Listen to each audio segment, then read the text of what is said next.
Government Employee of the Year by the Ozark Chapter and Sierra Club, a number of awards from the Audubon Society, the Greensfelter Award, a national award from the Missouri Botanical Garden, proclamations from the Governor of Illinois and the Illinois Legislature, and several other awards for his efforts while District Commander in St. Louis. He's currently Assistant Executive Director of the Missouri Botanical Garden. He was wounded and decorated in Vietnam, and wounded and decorated in St. Louis. So in St. Louis, he was wounded by his own troops and decorated by the enemy.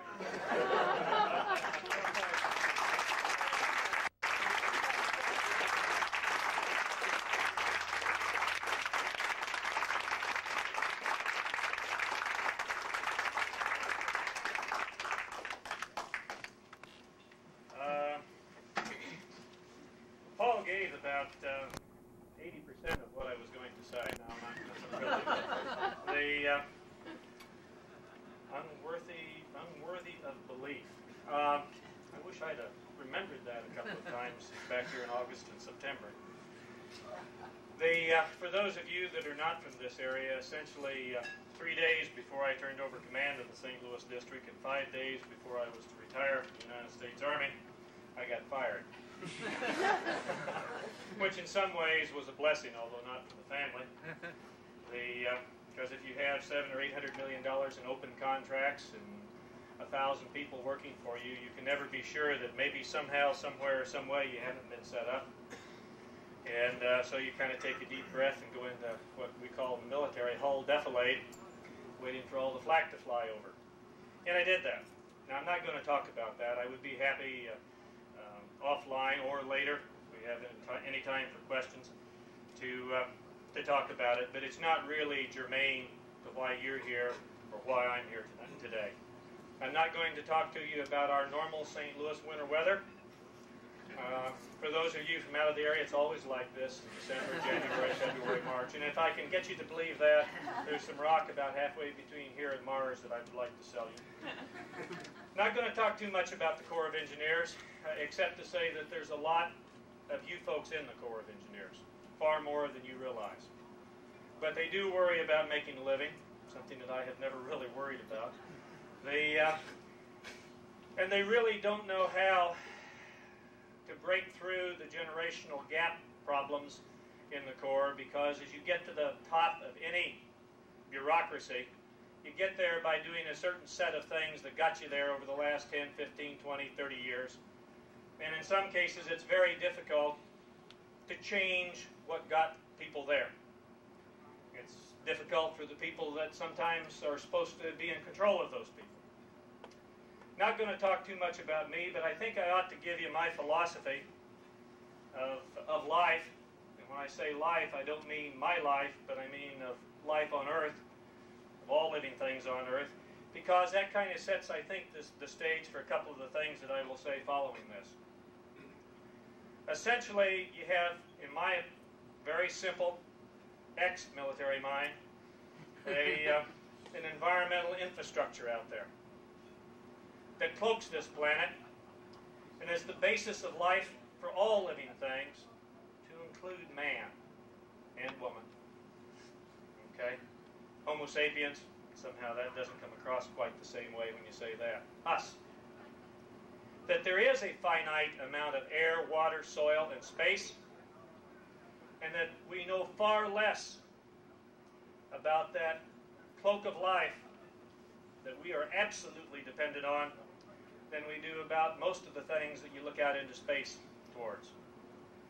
That biodiversity, and I work at as Paul indicated, at the Missouri Botanical Garden now, which is, believe me, the foremost botanical institution in the world today, and it is, because we have a research component that is operating on all the continents in this world with the exception of Antarctica. And if Lucille McCook could find a way to convince us that there's something down there she ought to go collect, we'd probably let her go down there and do that too. One of the folks in the garden is here in the audience tonight. In fact, she wrote me a memo today wondering why I hadn't publicized that you folks were here and brought the whole garden with us. Good memo, by the way. The biodiversity, though, really is the interaction of all living things It's one of the things that we focus on at the Missouri Botanical Garden. We focused in the tropics, but we do a lot of things here in North America and here in Missouri as well. But it's really that web of life. And you start, if you think of life on this earth as a sweater, that many of you ladies are wearing tonight, and maybe a few of the guys, and you start pulling on the strands of that sweater, when does it unravel? We don't really know, do we? Not even on something as simple as a sweater that we wear. We sure don't know for sure how it unravels on Earth. Maybe it's already unraveling if one wants to take a look at some ozone holes. We hope not. But we really ought to work very carefully and step very carefully into things that destroy or materially alter that web of life. We really ought to move into those carefully, particularly since we don't know what the interrelationship really is. Now we have another part of this thing, and it's called our comfort level. There's an economic infrastructure that has a lot to do with that. I suppose that most of us really don't need heating, lights, and air conditioning, but I've got a funny feeling that most of us really do kind of feel comfortable with that. There's nothing wrong with that. Our economy of this world is the engine that runs the world. But we need to use that engine and the dollars and the effort that come out of that engine intelligently to be sure that we take care of that environmental infrastructure, because if we destroy it with the economic infrastructure, what our comfort level is isn't really going to matter in the long run, is it? Now, you and I may not have that problem, but certainly the generations beyond us will, and we really ought to think about the generations beyond us. Personally, I happen to believe that if man doesn't pay some attention to the world that he lives in and try and think a little bit more about living in harmony with it, and that doesn't mean necessarily a reduced standard of living, that the truly threatened or endangered species aren't plants and aren't the other animals, but are really us. If you look at geologic time, we haven't been here very long. And nothing in geologic time says that we need to be here a lot longer. There will be life on this planet. Whether we are here or not is kind of up to us. We are the only living species of any kind that I know of on this planet that alters the environment to fit us, as opposed to adapting our actions to the environment that we find. Now, there may be some other out there that I'm not learned enough to know about, but we certainly are the threat to us and to everything else. Education is certainly the key to that, because the bulk of the people that walk the streets of America have about a second-grade education when it comes to science, particularly the natural sciences. They really don't understand what you folks understand, and that's a tragedy. We can't wait for them to learn, but we have to try and begin to help them learn while we do some things along the way. Okay, what am I going to talk about tonight? Mississippi River. I noticed in some of the stuff that came out that we were talking about the Father of Waters. I really prefer to call the Mississippi River the lifeline of America. Because if we can't do some intelligent things to blend the way we want to live in this world with what the Mississippi River, which drains, or the basin itself and all of its tributaries, which drain 40% of this country, if we can't deal with that, then shame on us. We certainly have no business talking to somebody else somewhere else in the world about what they're doing. So we really need to work that a little bit. Now let me talk to you for just a few minutes about what I think some of the successes were that we had in the St. Louis district of the U.S. Army Corps of Engineers over the last 3 years. One of the successes was I got fired. It really was. Think about it for a second. Now I gave a speech over at Monsanto yesterday to some of their mid-level executives. And one of the guys came up after the speech and he said, well, you got fired. That really wasn't a big success, was it? I said, well, it depends on your definition of success. If you're trying to indicate to the agency that you're a part of that sometimes doesn't react to what's relevant to the American people, and most bureaucracies do not, they are at least a generation behind what you need to have out there on the street, then one of the ways to take that on is head on. And somebody has to do that. I'm not a careerist. I've never been a careerist in anything that I was ever in. That may sound funny from a military officer or an ex-military officer, but I'm not. I kind of enjoy the journey. I think most of us had kind of the same start, and I suspect most of us are going to have kind of the same ending. But the journey along the way is pretty important. And you should never step by any of the opportunities that present themselves. Judy will remember a time in mid-August of 1988 after I came back down from a meeting in Davenport, Iowa with the firebrand, Mr. Paul Hansen here. And I came home and I said, you know, as I've gotten closer and closer to making general officer, which was still possible in 1988, in fact, quite probable, it really didn't appeal to me anymore. One of the things you have to do in the military when you make general officers, you sign the retirement papers on the day they put the star on you. Why is that? Think about it for a second in terms of a corporation. If they don't like what you're doing, they just pick up the phone and say, it's time to retire, sport. We'll send your papers to you. So there's a certain focus there that they can then get out of those folks that they don't get at the levels underneath them. Although there's a lot of folks that work very hard at making a career, and if you're really worried about a career, you don't want to tick off any of the boys that are already in the club. Well, you know, sometimes you need to hit the boys a little bit in the shins. A lot of them very good people. But you kind of wish that given the kind of money they make, that they'd be willing to make that sacrifice too sometimes. And some do, but most do not. Some of the other success. So I think getting fired was a success. Sure didn't feel like it. You know, because you never know whether there's something there somewhere that you signed that could have been wrong. With $700 or $800 million in open contracts with 1,000 people, you just don't know. You can ask all the smart questions you want to ask, but you can't be sure. EMP program. Had a lot of help from a lot of people in this room above Cairo. I'm sorry I didn't get a chance to do something below Cairo. Might have even convinced the Ohio River Division and the Lower Mississippi Valley Division to use the same flood to design what happens in the lower part of the river. They've got a 2-foot difference in the two divisions in terms of the design flood for those areas. Kind of a problem. Same agency. EMP program, $191 million, part of that deal from the lock and dam that Paul was talking about. We had no projects ongoing in the St. Louis district. We had 1 or 2 on the drawing board. When I left, we had about three finished, about 5 more underway, and another 15 or so on the drawing board to come off of it. Why? Because I got great help from both states, from a lot of your organizations, and from EPA and the Fish and Wildlife Service, who helped me a great deal more at the senior levels of those agencies than my agency did at any point in time in the 3 years. I would also tell you, in terms of something that you need to keep in mind, that I saw more of the Secretary of Transportation, Mr. Skinner, who now has a fairly critical job in the White House, than I did of the entire leadership of the Corps of Engineers put together. Because, of course, what that river is, it's a lifeline, and a lifeline both in terms of water, in terms of the riparian habitat and what that means both aesthetically and life cycle-wise to you and me, and economically. We'd have a problem with the old Lock and Dam 26, get a weekly call from Lloyd's of London, a daily call from Japan, and no calls from the United States. Isn't that kind of interesting? In terms of stewardship, now there's a lot of closet stewardship that was going on in the St. Louis district. As some have said, the St. Louis district was the epitome of environmental disregard and the spoiler of the world. Jim Benjamin still thinks that on alternate Wednesdays. Sometimes you're right, Jim. Not always, though. Because you could go out to those 5 lakes in the district and you would find all kinds of wonderful closet environmental programs.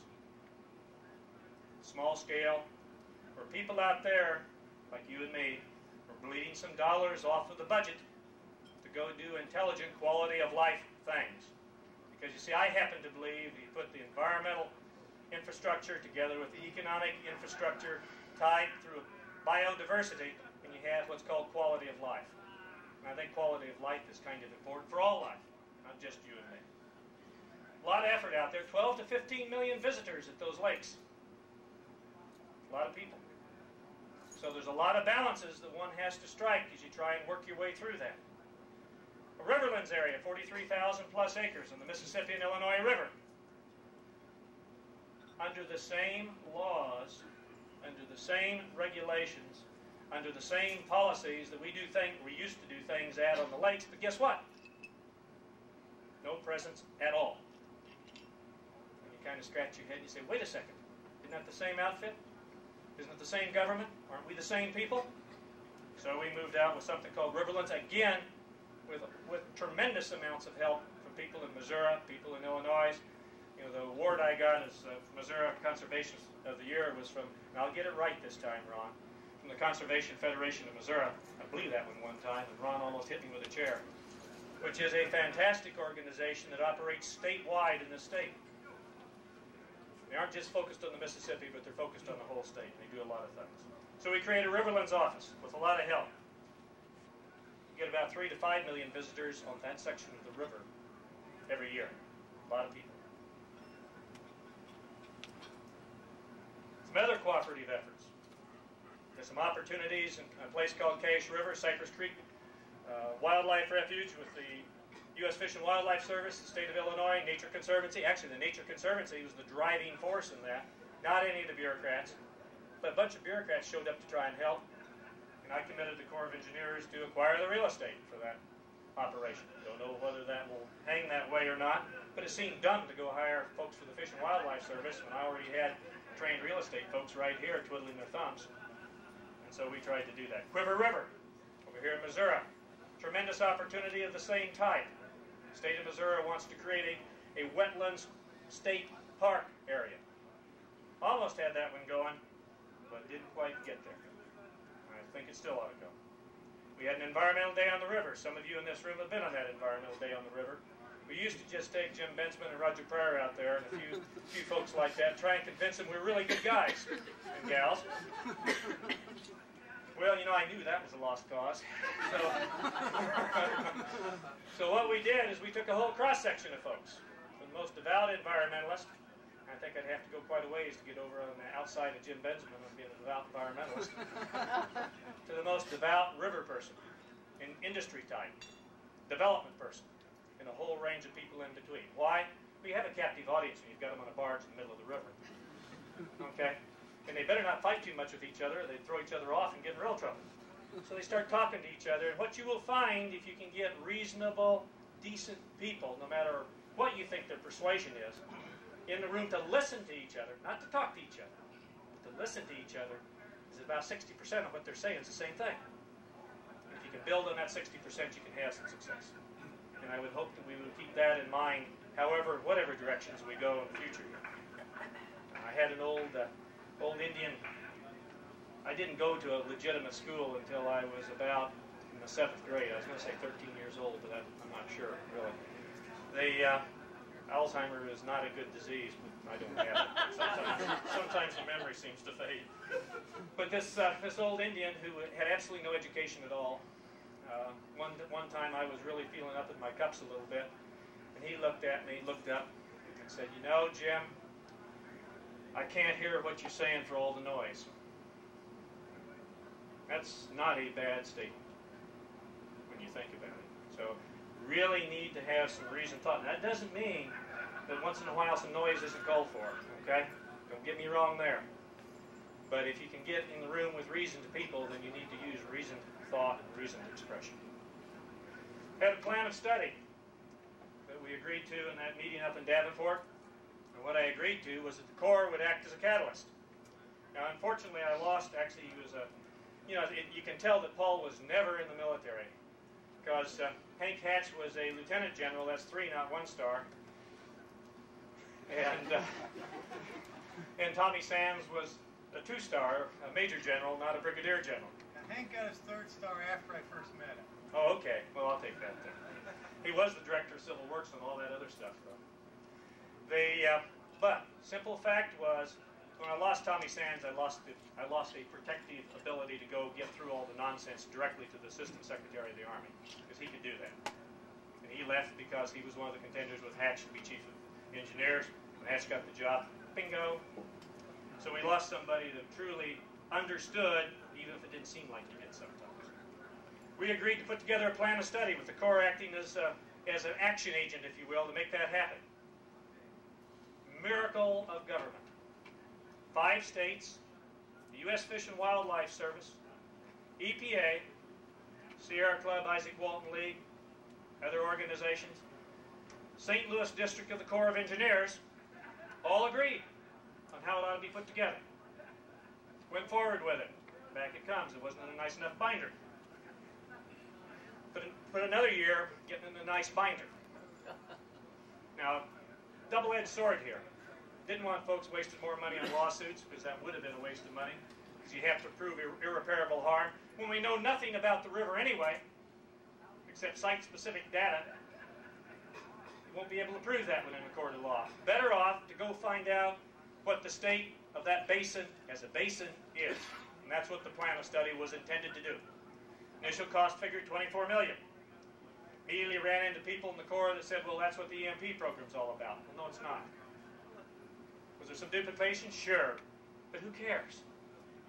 Because, bluntly, by the time you get it on the ground and get it all running, some of the state-of-the-art changes, some of your preconceived notions about what happens out there change, and you ought to, as reasoned folks, begin to get off of that chiseled in concrete study, if you don't want it that way, into some more intelligent ways to go as you get down the road. Hopefully it will go forward. They've got to whittle down to 14 million right now. Certainly something that people ought to work on a bit. State of the river, it's lousy. All that stuff between here and Minneapolis-St. Paul, all the back channels, side channels are filling in. The Corps of Engineers dredges the water channel. We don't want them necessarily to dredge that other now, don't get me wrong. But there's less of a water channel, so smaller floods mean more water on everybody alongside the river. More and more problems. Needs to be dealt with intelligently. Not being dealt with at all right now. In fact, it gets denied all the time. We have point data, not system data. In terms of the future economic infrastructure, there are some studies in the hallowed halls of Washington, I can't really tell you where, for sure, that basically show the dollars that go into the Inland Waterway Trust Fund from river industry's use, after they get done with the next two projects on the Ohio that are already underway, the biggest bang for the buck in terms of the economy of this country is in the upper basin. Well, you know, if we're going in, probably in the locks and dams, particularly in the St. Louis district above the Mel Price Lock and Dam, are in lousy condition. There's going to be some type of a catastrophic failure of some kind that shuts off navigation up the river. In fact, they did it to themselves here this year. The simple fact is that when that happens, probably economic interests will try to overwhelm the situation, won't they? They've always tried that, and it will try to happen again this time. I think, truthfully, that there ought to be an environmental trust fund created where some portion, 10, 15, 20, 25% of those dollars in that Inland Waterway Trust Fund go into that environmental infrastructure on a system-wide basis and stay out of the point battles. Go ahead and do that, lock and dam by lock and dam. But do something basin-wide, because economically it's being used basin-wide. Now that one does not ring well in the place I used to work, believe me. But I think your elected officials, I think your media, if they understand, you got to hang on to them long enough so they'll understand. Some of those young hard-charging reporters don't stick with you to really learn what it is they're reporting, whatever the media. I think even river industry, the rational ones in river industry, the folks that have a clear economic future, and certainly the users, because river industry is a taxi service. Their users are far more influential and far more powerful people, and I have a funny feeling that most of us don't know who they are. Those are the people to talk to, because you're going to find in some of those hallowed halls of corporate America, environmentalists just like you, conservationists just like you. But you've got to meet them halfway. They obviously have some needs too. Got to kind of keep your eye focused for a second on the Missouri River. You have an old-fashioned water war going on the Missouri River. You say, why should that bother us in the Mississippi? Well, if the water doesn't come on down in some type of rational pattern, and the Corps of Engineers has totally blown how to work the various groups to come up with some kind of consensus. In fact, they're going to court on a daily, weekly, monthly basis between the states. If for some reason you shut the water off in those upstream reservoirs, guess what goes plunk in the bottom of the river in low water times in the winter and the drought periods between here and Cairo? Every barge that exists on the Mississippi River.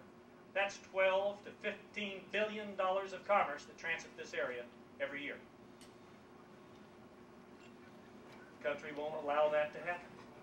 So there's got to be some thought. The Corps does not want to take the long-term view that that water somehow enters the Mississippi. But it does, and it's important. Navigation on the Missouri River is not important. No dollars associated with that at all, other than to the few folks that might go out of business. Now, it's damned important to them. There's like 2 million tons of traffic on the Missouri River, entire system. There's 3 million tons in the 39 miles of the Kaskaskia down here, coming out of the Illinois coal fields. So in any event, you know, we need to use that economic engine to pump some dollars into environmental things. You have, in this section of the United States, tremendous economic clout. You have tremendous political clout. Much more so than is used, much more so than is recognized. You have the majority and minority leaders of the House of Representatives in the St. Louis district. I tried very carefully never to get them in the room at the same time to talk about something. But they're there. You have an American public that is hungering for the opportunity to do something positive. They don't know what it is.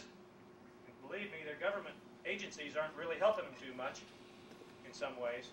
Although, the farther down you get, the better chance you have of finding somebody that will help and work the problems, whether it be state or whether it be federal. There's maybe some ways to do that. Maybe we need a National Center for Riparian Habitat out here on the Riverlands area, environmental demonstration area at Mel Price, where we had a 1,200-acre net gain of wetlands.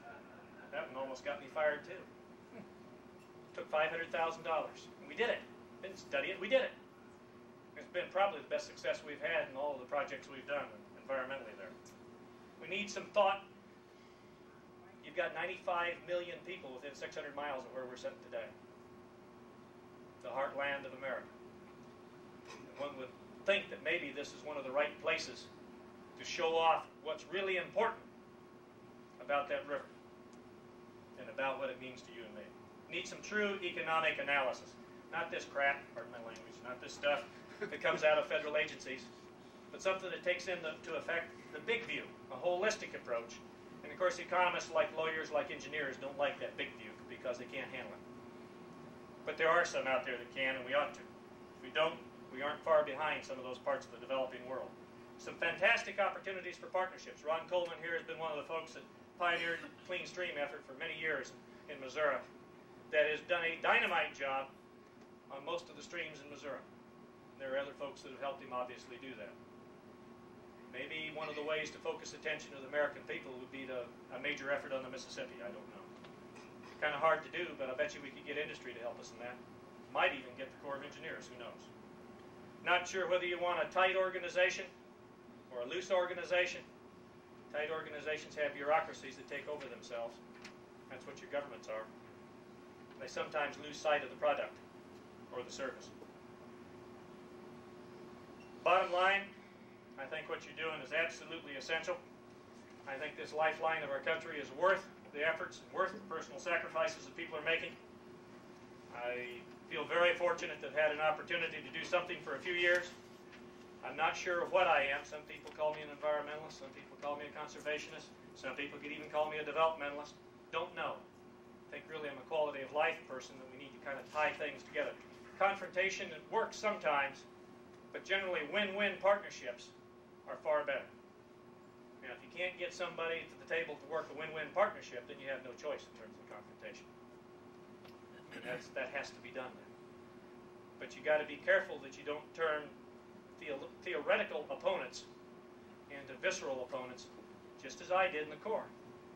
You know, that backlash on me was a whole host of things. And it was really the bureaucracy striking back at a focal point that, from their point of view, was kind of a disease that had gotten out of control. Well, maybe I was. I think it's probably a good disease to catch, from my point of view. But and I think most of them do too. I can tell you flat that there's a very few people that were involved, and most of them not in the district. Most of them down in the headquarters in Vicksburg, and a very few in the headquarters in Washington, D.C. It's always dangerous when you take on the lawyers inside a federal agency. Thank you very much.